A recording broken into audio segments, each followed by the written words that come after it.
Alright, how can we get Cogvideo on your computer locally? Well, we'll go to the Pinocchio platform, and inside Pinocchio, let's start here. We're going to visit it. We'll search for Coggi, and there we have Cogvideo and Coggi Studio. So we'll just go to Cogvideo. As you can see, to use it, they require that we have, well, less than 10 GB VRAM work. So we'll select it and get it. There we have it, okay? The web took me here. I'll search for Cogvideo, and that's it. Then we click here.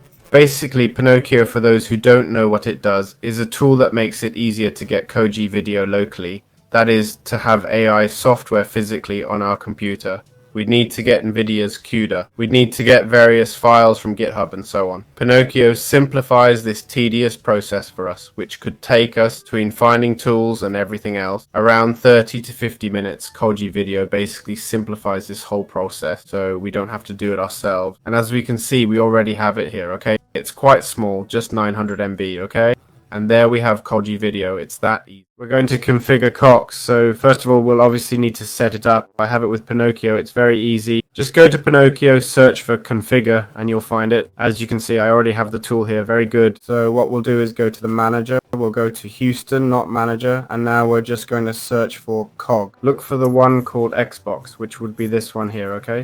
So click on it. By the way, we'll put the version that we prefer here. Let's put the latest one. And as you can see, it will prompt us to restart. We're probably interested in having a workflow to have a base to work with and understand how the tool works. So we'll just go to the official one, okay? The one on the GitHub from key in the configure, okay? If we look to configure, it's no longer there. Let's go to sample workflows. And in this example, as you can see, it gives us different options, different examples, not all of them. Basically, it provides various options. One for video and other work tools.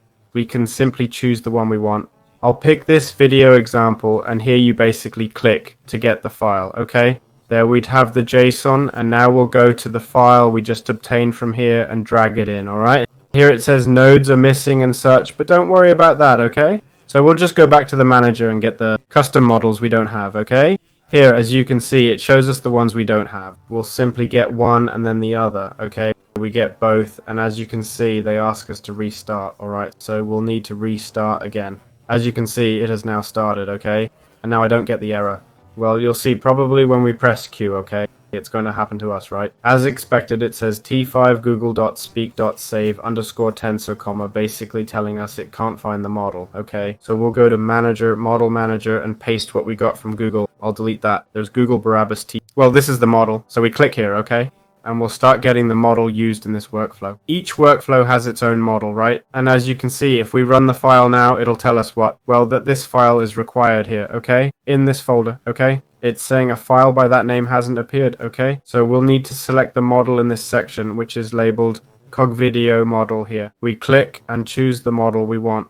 The 2 million or 5 billion parameter one. We can find these models within the face section, okay? Here we have the face thud video X with 2 million parameters and the 5 billion parameter one. We'd select the one we need. Earlier, it asked for one in the transformer section, the Python one. In the text encoder, you can see various models too. They specifically ask for 001002. We can use Cogvideo with just one click thanks to Mimic PC. I've shown you how to use OpenRouter on your computer and through config UI. Now I'll show you how to use it in the cloud. We can do this via Mimic PC, which you'll find in the description. Basically a server rental tool that lets us, for example, we go to Discover, search for Cogvideo, and here we find config UI workflows with Cogvideo. We can click start to begin with this project someone created for Cogvideo. This is Cogvideo plus extras, but a standalone Cogvideo would be cool. We can rent a server. We start with a 50-cent credit. Look, image to video, for example, or text to video. There it is, okay? We'd click start. Here we choose a server costing from 0.25 to 2.50 per hour, depending on the power we need. I recommend going for more power, trust me, and that's how we can use this tool.